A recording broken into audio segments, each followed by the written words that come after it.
HighBridge, a division of Recorded Books, presents The End of the World as We Know It, Scenes from a Life, by Robert Goolrick, read by Peter Berkrot. Come, death, and with thy fingers close my eyes, or if I live, let me forget myself. Christopher Marlowe, Edward II. Both Now and Forever. 1. My father died because he drank too much. 6 years before, my mother had died because she drank too much. I drank too much. The apple doesn't fall far from the tree. My father was cremated. My mother was cremated too. When she died on Labor Day, 6 years before, my father was too weak with grief to go through a burial service, so my mother's ashes sat on a shelf in the funeral home for months, until the next spring, when suddenly one day my father got her ashes and had the yard man bury her in the backyard, in a little garden just off the back terrace where we sit sometimes in the evenings, watching the creek and feeling the cool breeze off the water. My mother's grave went unmarked, and nobody knew quite where she was, and my aunt was frantic with worry that there had been no burial service, no proper episcopal blessing. The following Christmas, we gave my father a cast-iron statue of a unicorn. My mother had always loved them, and we put the statue approximately on the spot where she was buried. We put the statue on top of a marble pastry board from the kitchen. My father was probably the only man in history to receive a funerary statue as a Christmas present. It came in a crate as big as a washing machine, and he opened it on Christmas morning, just like it was a new set of golf clubs or something. It wasn't a funeral, not a real one, but at least her ashes weren't sitting with a bunch of strangers in the funeral home anymore. My mother never allowed us to use the word home, or drapes, or shrubs, or mom, or gift, or kids. She thought it was tacky. But I don't know what else to call a place where they keep people's ashes after they've been cremated. My sister and I decided to bury my father next to my mother, or where we thought my mother was, underneath the unicorn, and to have a burial service for both of them, so my mother's soul would finally be free to go to heaven, to cease her endless wandering limbo in the ecclesiastical ether, and this pleased my aunt a lot. It was almost legal to bury your parents in the backyard. The house my father lived in, which I owned, was a wreck. 6 months before, I had been home for a visit with him, and I woke up in the night and heard something moving in the room. When I turned on the light, there were 3 enormous rats on the crappy rug, sniffing at my garden clothes that I had tossed in a corner to be washed. I threw a book at them, and they scurried into wherever they lived, but it kind of freaked me out, so I went downstairs to sleep on the sofa. At dawn, I woke up again, to find 2 rats fucking on the Persian rug. We never said carpet, not even when it was wall to wall. So I sat up and threw an ashtray at them, and then stayed awake, rigid with fury, until my father came down to breakfast. "This can't go on," I said. "There are rats fucking on my mother's Persian rug, and it can't go on another day." He didn't even answer. Just went on cooking his eggs and bacon as though I weren't even in the room. That was his reaction to anything unpleasant, to pretend it wasn't happening. So I called an exterminator who came out that day. He took 1 sniff in the sitting room and said, "You have a serious infestation problem." That was exactly what he said.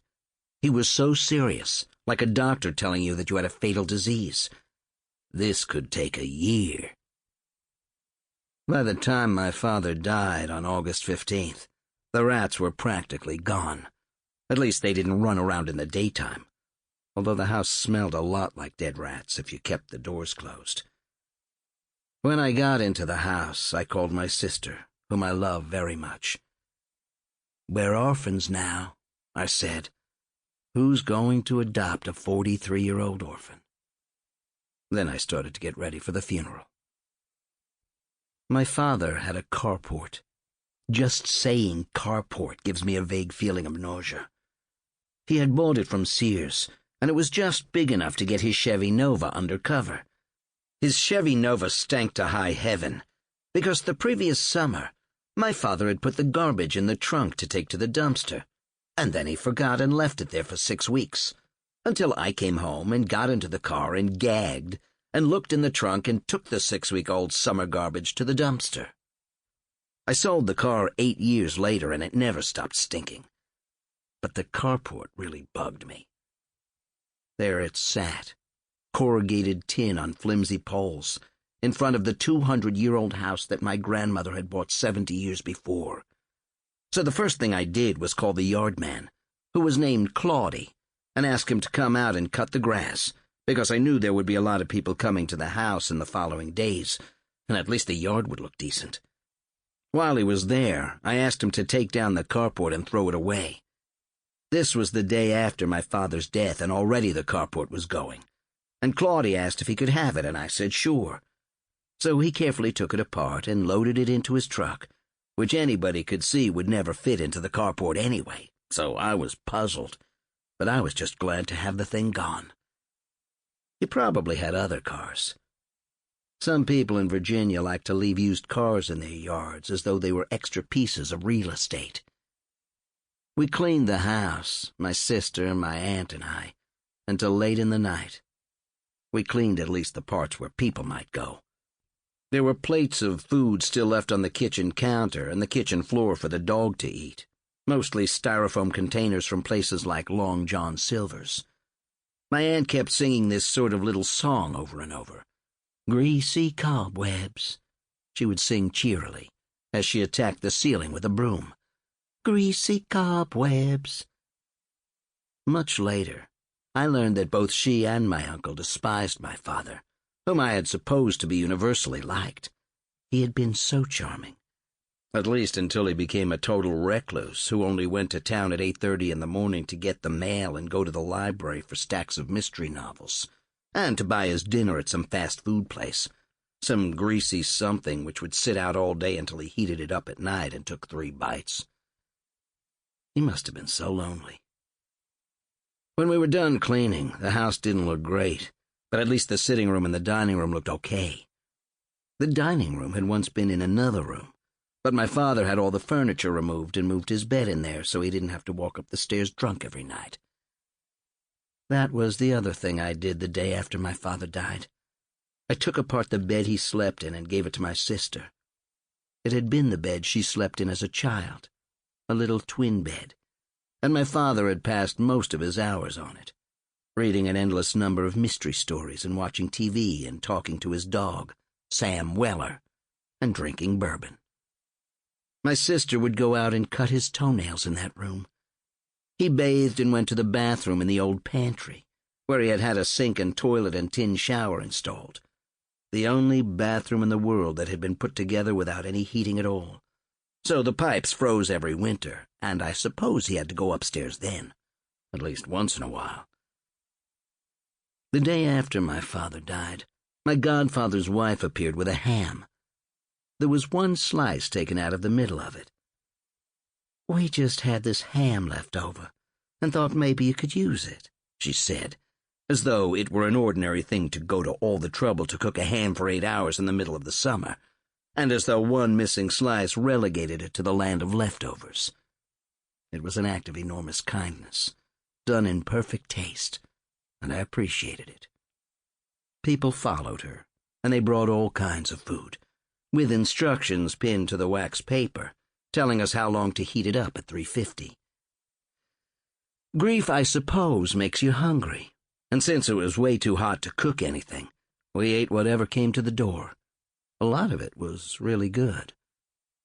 Also, the day after my father died, this 18-year-old kid appeared out of nowhere and stood in the yard. He was from one of the houses up the hill, and he said that my father's dog, a black Labrador who was dumber than dirt, but sweet, had taken to wandering into his yard and he had started feeding him. Sam Weller wasn't thin, living as he did on a steady diet of Long John Silver's and Arby's and so on. The kid told me he was going off to Vanderbilt in the fall.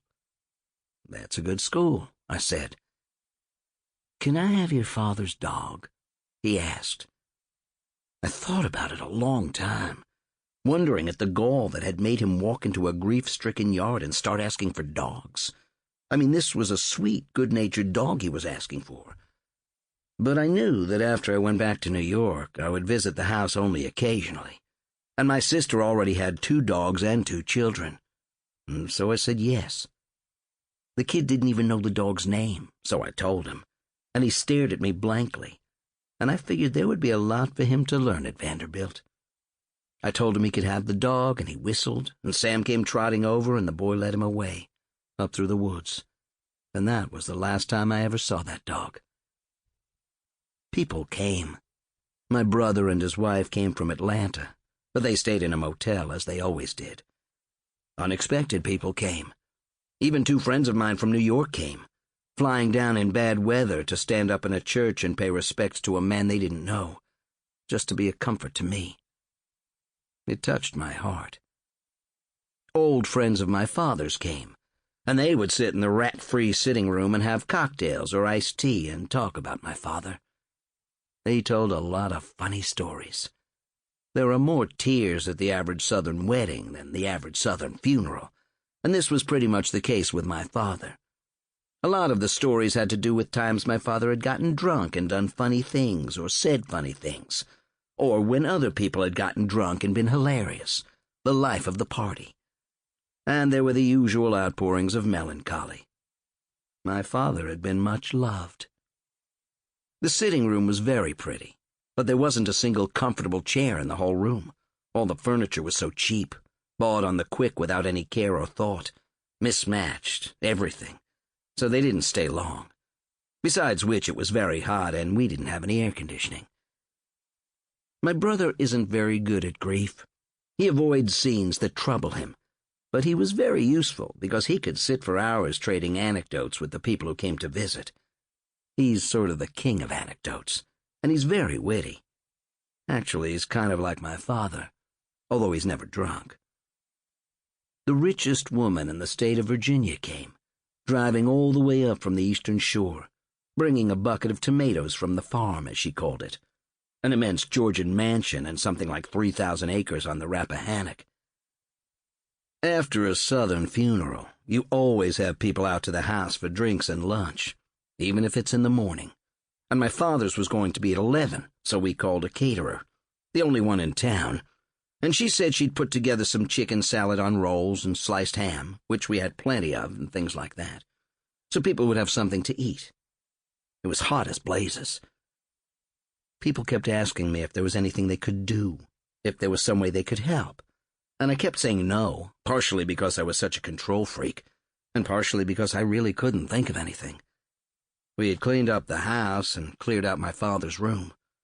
We had put his few junky clothes in boxes to be thrown away, and we'd put the dining room table back in there and the chairs so it looked pretty much the way it always had before my father had retired from the world. My sister and I worked like dogs, which is what you do after somebody dies. Everything was done, so we just sat around, listening to anecdotes and eating ham, and going over in the hot afternoons to swim in my sister's pool. The hours seemed languid and long. In times of grief, you're waiting for something to happen, but the thing you're waiting for has already taken place. The morning of my father's funeral, I woke up at 6 o'clock and realized that there was one thing that hadn't been done. If my father was going to be buried next to my mother, there wasn't any hole to put him in. Nobody had thought to dig a hole. Claudia would have done it. Claudia would do anything. But I had forgotten. So I got out of bed and put on some ripped jeans and an old t-shirt and some topsiders and went down and got a shovel and jumped over the wall through the box bushes into the little plot where my mother was buried. We never said boxwood bushes. It was tacky. I picked up the unicorn statue. It was very heavy and already warm from the heat, and I started to dig in a spot I thought might be next to my mother. I hit the box my mother was buried in, so I shoveled the dirt back over and moved a foot to the right and started digging again. There had been a huge thunderstorm the day before, with torrential rains, and the dirt was wet and caked. It seemed to take a long time, the digging, and I was crying and sweating like a pig because I had drunk so much gin the night before. I was drinking straight out of the bottle by then, and I was pretty much bagged all the time. I kept measuring the hole with the shovel handle to see if it was deep enough, and when I thought it was, I put the shovel away and went into the kitchen and ate some ham on a roll and had a shot of gin out of the bottle just to take the edge off.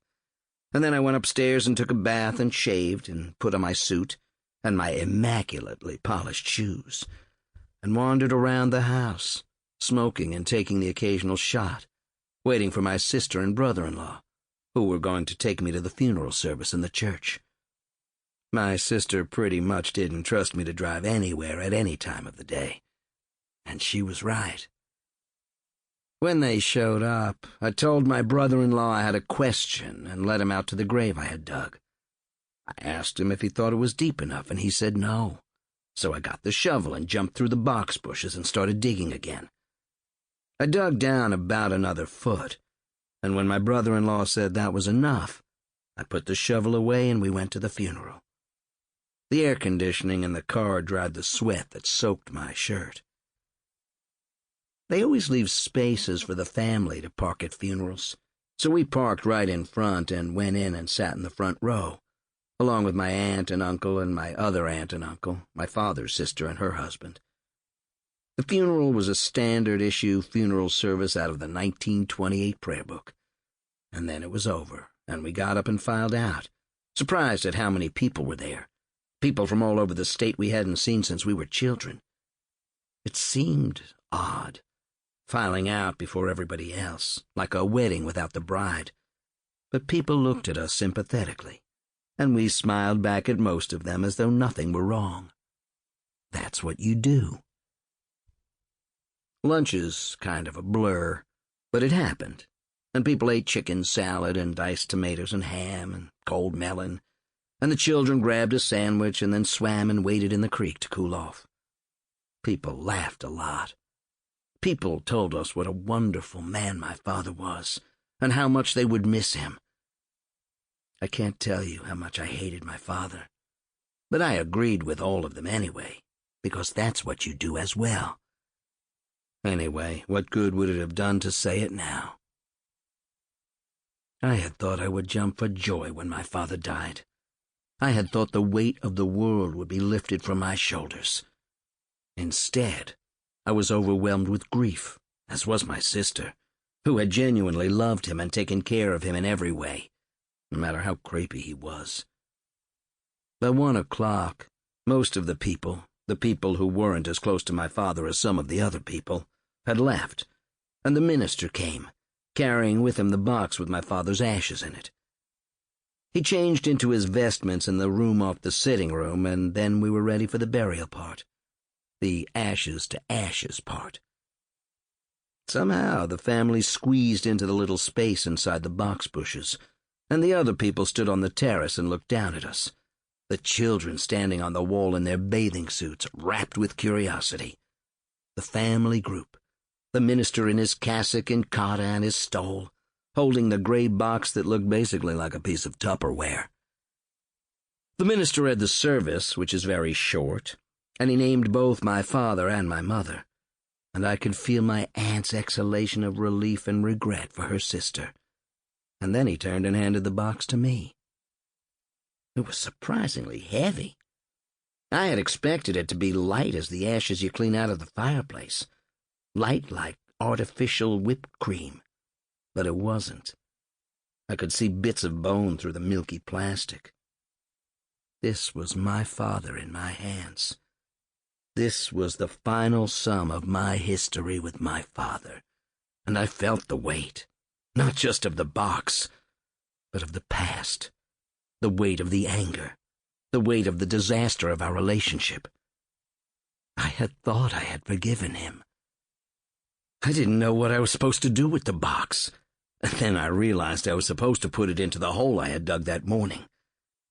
I knelt down and put the box in the hole. I looked up and saw the stares on the faces of my father's friends, the children craning to get a better view. and I realized it wasn't over. I began to shove the dirt in the hole with my hands. I felt like crying, but I knew that would just be a mess. And anyway, it was like planting something, and I had planted things 1,000,000 times. My sister, bless her heart, knelt down beside me, and with her beautiful, slender hands, she shoved dirt as well, watching it fall and cover this man she had loved, this man whose toenails she had clipped, whose hair she had cut. When it was finished and the last of the dirt was mounded over the box in which my father's ashes would lie forever, I took my sister's hand and we stood up. The people on the porch were still staring, and the minister waited patiently to say his blessing. So I turned and stamped down the dirt with my feet, and then I picked up the marble slab and the heavy statue and placed them over the freshly dug hole. Then the minister said the final blessing. The Lord bless us and keep us. The Lord make his face to shine upon us and be gracious unto us. The Lord lift up the light of his countenance and give us peace, both now and forever. I always tell men who grieve for their fathers that it never turns out to be what you expected. I tell them that, no matter how much you think about it, no matter how deeply you've decided in advance that you know how you will feel when your father dies, the reality is far deeper and stranger than you can imagine. I always tell people that if you want closure, as people say now, if you want some finality, you should get up at 6 o'clock in the morning and dig your father's grave. You should shove the dirt over him with your own hands and stamp it down with your English shoes. But it's not true. It's not true, the thing I tell people about digging the grave and stamping down the dirt. I had thought the demons would be laid to rest.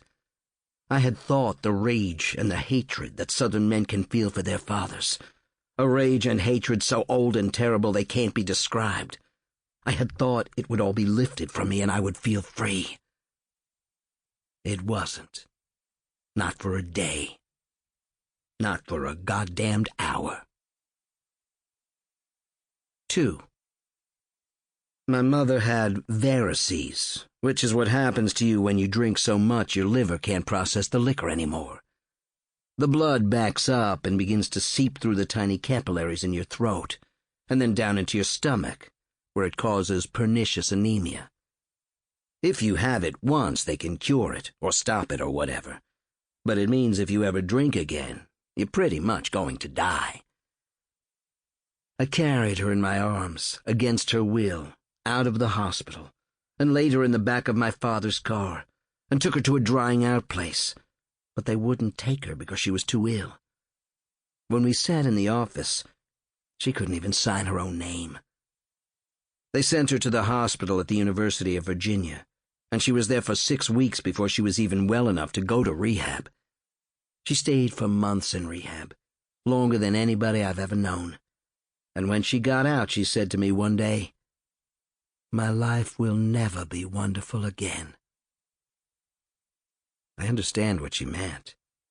I still think of drinking with a light and a sweetness that in no way resemble the actual circumstances of those days. Except for a few occasions, it was just being rode hard and put away wet, and I wept at my own behavior almost every night. I lost a decade of my life, just lost it, the way you might lose an umbrella on the bus.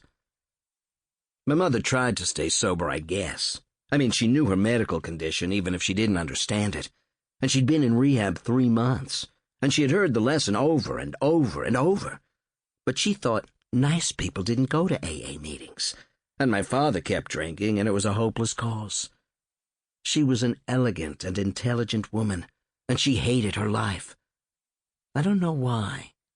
She was always unhappy, and nothing would mollify her. No amount of love or tenderness or extravagant gifts, even getting things she'd always wanted, like the house she lived in, didn't change anything. I'm the same way. One night I was putting dishes away in a china cupboard, low to the floor, and she leaned over me and whispered, "I can smell the liquor on your breath." It was venomous. Hopeless. She began drinking iced tea or Sprite with vodka in it. She began hiding liquor bottles in her sewing basket, She began hiding liquor bottles in her clothes drawers. She set fire to her mattress. I guess her life was wonderful again. I took her out for a drive in the car.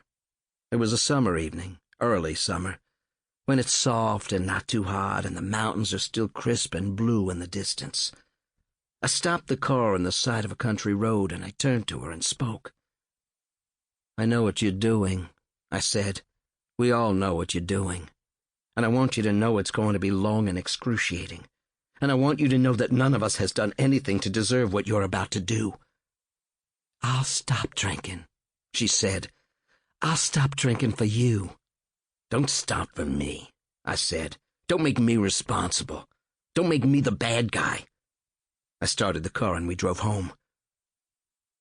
One time that summer I was down there for a visit, and I was going out for drinks with some friends. I set the table in the kitchen, 3 mats and napkins and my grandmother's silver. I told my parents I'd be home at 7. We'd always had dinner at 7:30, and we'd have dinner at 7:30 like always. I got home at 5 after 7, and they'd already finished their supper. It was the only time I ever exploded with rage at my parents. "I bought you a fucking house," I yelled. "I come home to see you as often as I can. I never take a vacation, never go anywhere else but here. I bring you presents, and you can't wait 5 fucking minutes to have supper?" My mother got up and walked out of the room. My father sat there and said nothing, as though he'd been hit by a baseball bat. I served myself some food and ate in silence. Later, when the twilight was coming on, and the light was turning blue, I found my mother in the house and asked her to go for a walk in the garden, to look at my aunt's roses. My mother had long since given up on her own roses. She said she didn't want to go anywhere with me. I said, "Look, this is what happens in real families. They have fights, they make up. They go for a walk in the garden." I lived in New York. That was what New York families did. My mother, who supposedly was not drinking, rose unsteadily to her feet and we headed for the door. To get to the roses, you had to cross the gravel driveway, and in the middle my mother fell down and scraped her elbow very badly on the rocks. She tried to get up, but she couldn't, so I picked her up in my arms. She was light as a leaf, and carried her back into the house, up the stairs, and laid her on her bed. She and my father didn't sleep in the same bedroom anymore. My father snored. Maybe that was the reason. No, the real reason was that my mother would go to sleep around 9, and then she'd wake up at midnight, and the liquor would be too far away and she couldn't get back to sleep, so she'd lie in bed and play solitaire for hours, sometimes all night. Many, many nights, both drunk and sober, I'd lie in bed and listen to the slap of the cards as she tried and tried to get a perfect run. Her elbow was raw and bleeding. She had changed into her nightgown and her arms were so thin, the front hanging limply on one side where she'd lost a breast some years before. She was hunched over with the pain. I went into the bathroom looking for some neosporin and some gauze, but there wasn't any gauze, and because I had had some drinks and I was in a rush to go to a party, I pulled some icy hot out of the medicine cabinet by mistake and went back to her bedroom and rubbed it all over my mother's wound. She gave a small, distant cry. "Oh, that hurts so much. It hurts." The tears were rolling down her cheeks. I ran to the bathroom and wet a wash rag and went back and tried to wipe away the burning icy hot. But of course it was deep in the wound by then and it wouldn't come out, and I was late for the party, and I finally said, "There, it'll be all right now." And I left her. I left her in burning pain, and I've never forgiven myself. When my mother began really to die, because the varices had come back, I was in a recording session in New York, making some fool commercial, some jingle. My sister called and told me about the anemia and the blood, and I hung up the phone and said to everybody, "My mother's dying." And I got up and went home and called my friend Rocco, who was a doctor in Nashville. I described her symptoms and asked him what was going to happen. "Your mother will weaken because they won't be able to stop the blood. She won't get the best care because doctors don't try very hard with alcoholics, because they know they'll just do it again. She'll... Sample complete. Ready to continue?